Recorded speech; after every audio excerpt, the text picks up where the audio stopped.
মাংস রান্না করার জন্য লাগবে তেজপাতা, দারচিনি, লবঙ্গ, এলাচ, জিরে, পেঁয়াজ কুচি, লঙ্কা কুচি, রসুন বাটা, আদা বাটা, জিরে গুঁড়ো, হলুদ গুঁড়ো, নুন, টমেটো কুচি, 4টে আলু কাটা, 1.5 কেজি মাংস।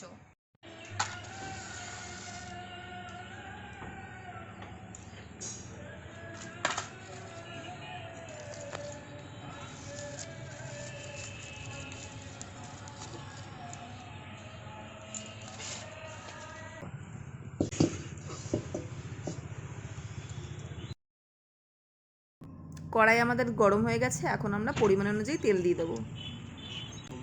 এখন আমরা এই কেটে রাখা আলুগুলো একটু একটু করে ভেজে নেব।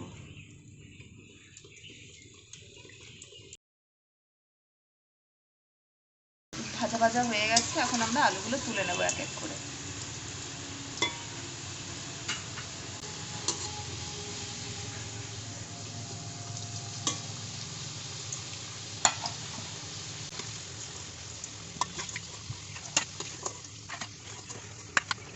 এখন আমরা গরম মশলা আর জিরে ফোড়ন দিয়ে দেব, সঙ্গে 2টো তেজপাতা ফোড়ন দিয়ে দেব। এরপর পেঁয়াজ আর লঙ্কা কুচি দিয়ে দেবো আমরা।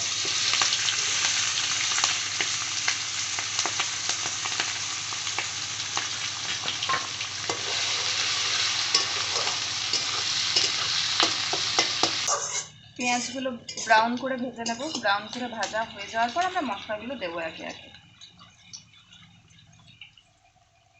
পেঁয়াজ আমাদের ভাজা ভাজা হয়ে গেছে, এখন আমরা বাটা মশলাগুলো দিয়ে দেবো। রসুন বাটা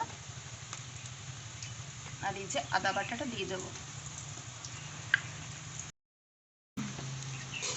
ভালো করে নাড়িয়ে নেব মশলাটা।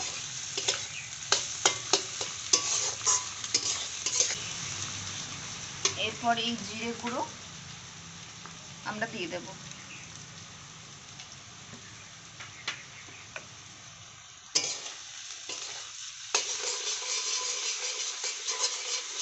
ভালো করে নাড়িয়ে নেব। একটু জল প্রয়োজন অনুসারে আমরা দিয়ে দেব, যাতে মশলাটা ধরে না যায়।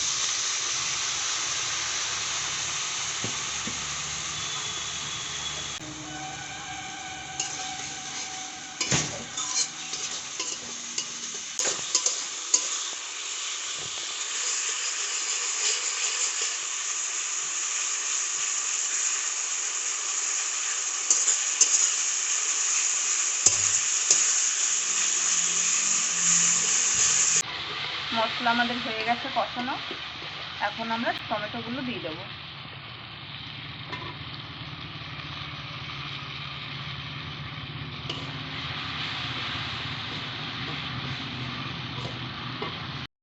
টমেটোটা প্রায় হয়ে এসেছে, এখন আমরা হলুদ গুঁড়ো দিয়ে দেবো।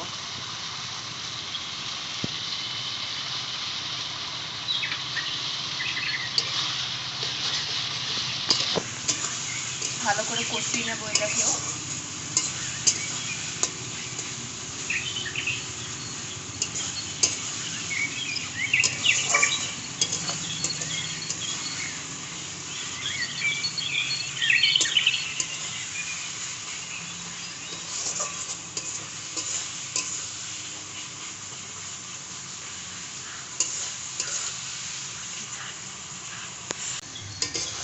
মশলাটা এইভাবে ভালো করে কষিয়ে নেব।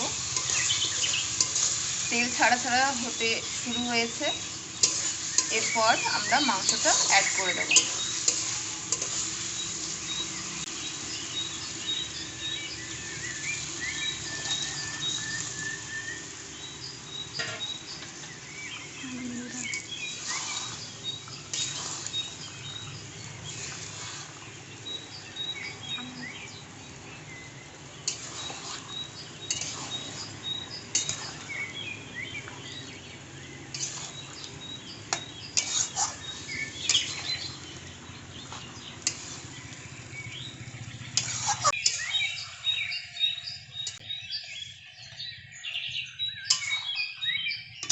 এখন মাংসে আমরা নুন দিয়ে দেব, নুন দিয়ে ভালো করে নেড়ে নেব।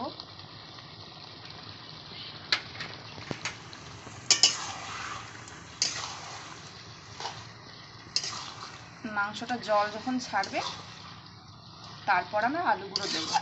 এখন মাংসটাকে ভালো করে কষিয়ে নেব।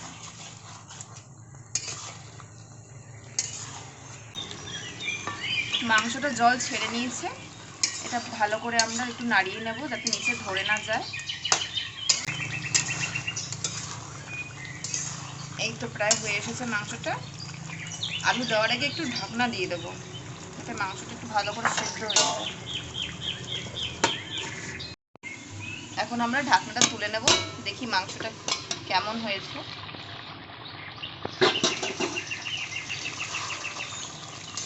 হ্যাঁ, মাংসটা হয়ে গেছে। এখন আলুগুলো দিয়ে দেবো।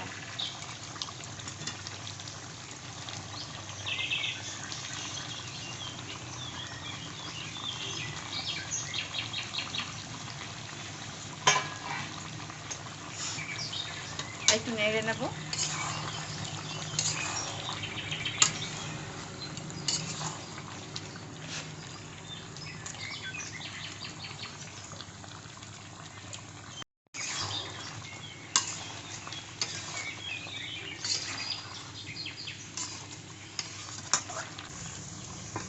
এখন আমরা একটু জল দিয়ে দেবো, ভালো করে কষবো।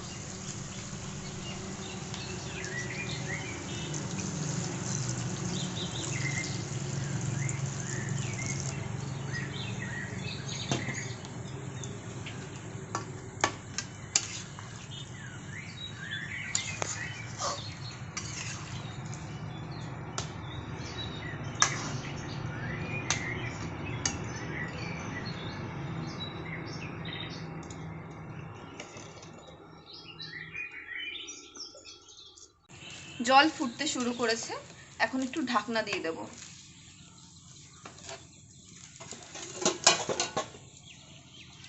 10 মিনিট একটু ঢাকনা দিয়ে রেখে দেব। 10 মিনিট হয়ে গেছে, এখন আমরা মাংসটা চেক করে নেব।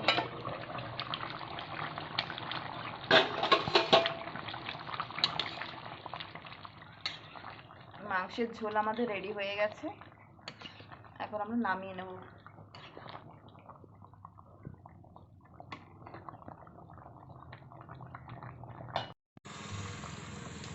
আমরা চিকেনটাকে নামিয়ে নিলাম। আমাদের চিকেন সার্ভ করার জন্য এখন রেডি।